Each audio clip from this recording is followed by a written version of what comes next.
I feel like a lot of us suffer from the superhero syndrome. And in this video, I want to talk to you a little bit about what I've learned in my nearly 40-year journey about the good, the bad, the gift, and the curse that comes with that feeling, that mentality, that way of life. And you may relate to this. Have you ever felt like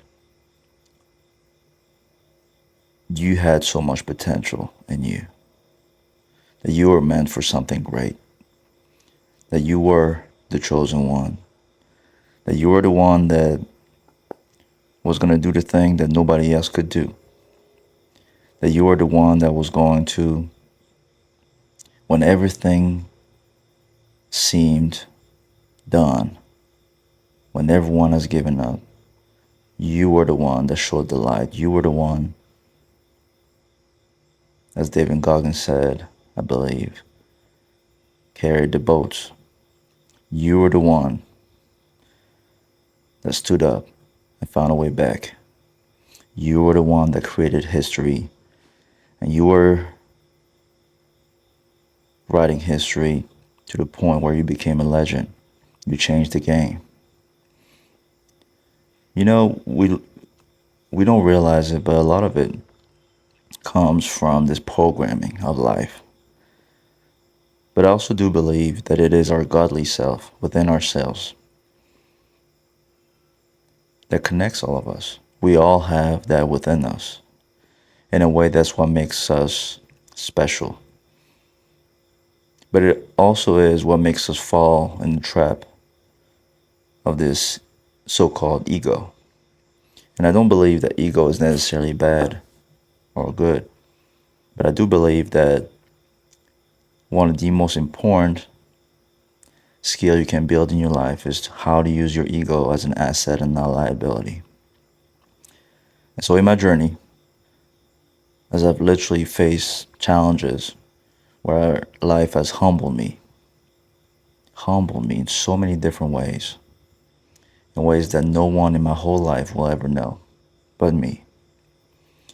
I've realized that the journey is way deeper. The answers are way deeper than I ever thought. One book that has changed my perspective onto those things is The Power of Now by Eckhart Tolle, and I invite you to all look at it. And it talks about how we have this illusion that we are our ego, we are our mind. And the gift of it is we think we know who we are. We think we have this purpose, we think we have this destiny. And we wake up with that fire in our chest to go all in, to go out there and fight for what it is that we love, fight for what it is that we believe in. But it's also the thing that attaches us to the outcome so much, where we don't know how to be anything else but that. We think we are this superhero. We think we are this ego. We think we are just that identity. And that if we're not worth anything. And I'm here, and the whole point of my channel is to help you, people around the world, realize that it is possible to go out there and be a warrior, be great at your craft, change the game, while also freeing yourself from your own ego, from your own self, in a way where you are going to be a blessing to yourself. That you're not just going to go here and think that you have to sacrifice your life for this purpose. That you must hate yourself, that you must beat yourself up in that process. Because I know, and you're not going to lie to me. As you've been rejected, as you've been falling short of the superhero standard that you had, that was programmed into your mind, you started saying things like, man, I'm just gonna care about money now. You know, one thing that guys always say is when they get their heart broken is, man, all I want is money. All I want is XYZ. And that pushes you into that path of becoming a beast, of being so obsessed with your craft. But that also creates this jail where you don't know how to be anything but that. It's like the great athletes who retire and don't know how to be anything else and don't have any worth with themselves, any relationship with themselves that they feel like they're even anyone. They feel empty. And that's the feeling that you feel when you make a lot of money and you don't feel like there's anything else to use this money towards. You must be aware of that issue. That's one of the things I wish I realized earlier on. But as I matured, I know that my perception of it at this moment is perhaps what I needed. I needed to go through those moments where I felt like going all in and sacrificing my own self was the only way. I needed to go through it. But one thing that I've realized is life has multiple times put me in that situation where it almost gave me an opportunity for me to learn that it's not just about that. That there is a way to be your best self while loving yourself in the process. But it is going to require getting uncomfortable. It is going to require getting to know yourself in ways where you are going to see beyond your thoughts, beyond your mind, beyond your emotions. You've probably heard about emotional intelligence. You've probably heard about mindfulness. You've probably heard about self-discipline. And that is the journey that most people are not willing to take. But that is the most worthy journey. The journey of becoming the person that falls in love with the craft, falls in love with the value of your craft, which includes the value of yourself. To know that your craft cannot be the best it can be. Sorry. Your craft cannot be the best it can be until you realize what you're truly worth. And when you realize that you will never be better than anybody else. And that is the challenge that most people cannot ever accept. That it has to be a level of confidence with a level of humility. Because humility is what will make you on your toes, willing to learn, opening your eyes to new opportunities, opening your eyes to ways that you never even saw before, but that will continuously make you grow. Because I believe that in life, the ultimate pleasure is the feeling of progress towards something that is meaningful to us, the feeling of breaking through, the feeling of looking forward to something, to learning something new, to feeling this new experience. And you can literally recreate that feeling every single day of your life with your ability to accept that humility is not about putting yourself down, but humility is the ultimate form of getting busy living, not getting busy dying. When you have that superhero syndrome and you think that you know everything, you don't realize that you are actually hurting the very thing that is making you great. But when you let go, detach yourself from that ego and use it as an asset, as a tool. Use your mind as a tool.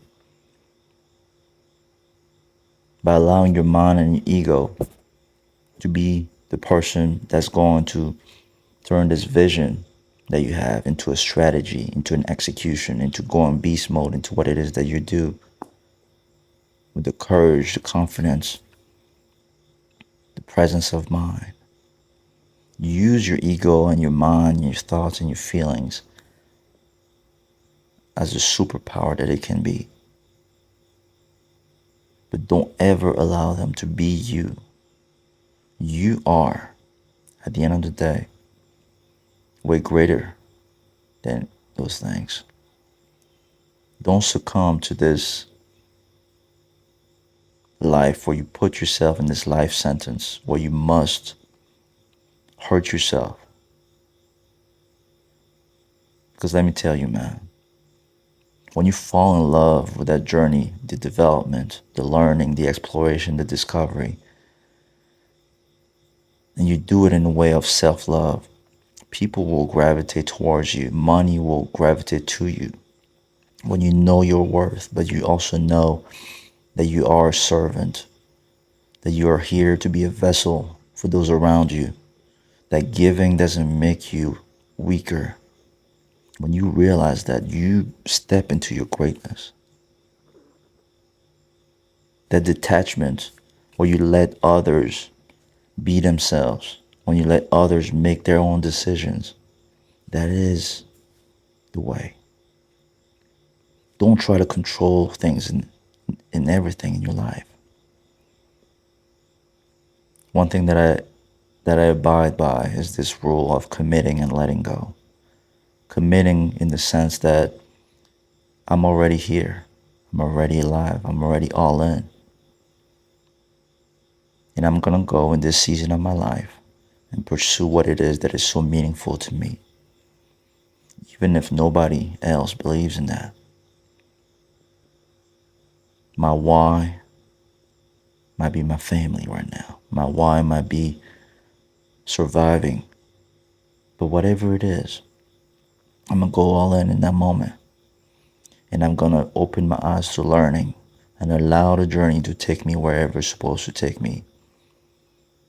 If I go into a game and I go all in and end up losing, my belief is that that is what was meant to happen.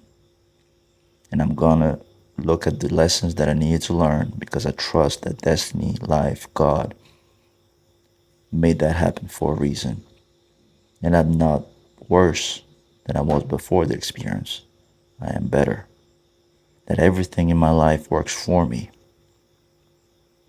And that I'm well beyond the outcome. My value is more limitless than any outcome in life.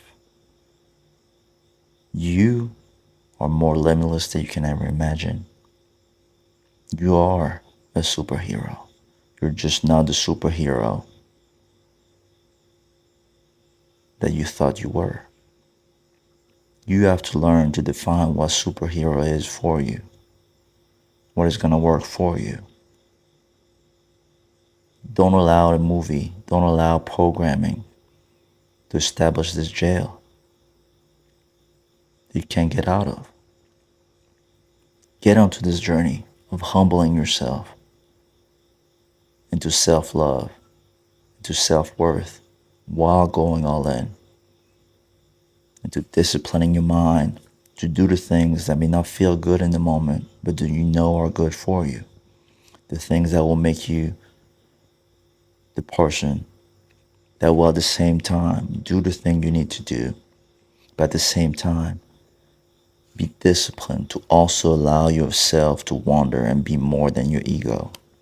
Discipline doesn't just apply to doing the work that gets you money. Discipline also applies to doing the work that makes you you, that makes you the person that has the values, the virtues, the person that you want to be for your family, the person you want to be for your community. We're so taught about this idea of discipline as something that is just about this picture of capitalist success or the success of becoming an athlete or the top of your discipline, when actually discipline is about life itself.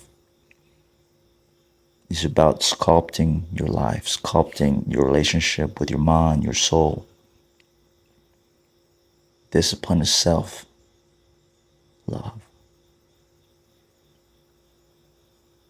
As always, fam, get busy living. Get busy living, not busy dying. As I always say, wherever you are, wherever you come from, fam, you are destined for greatness. Love.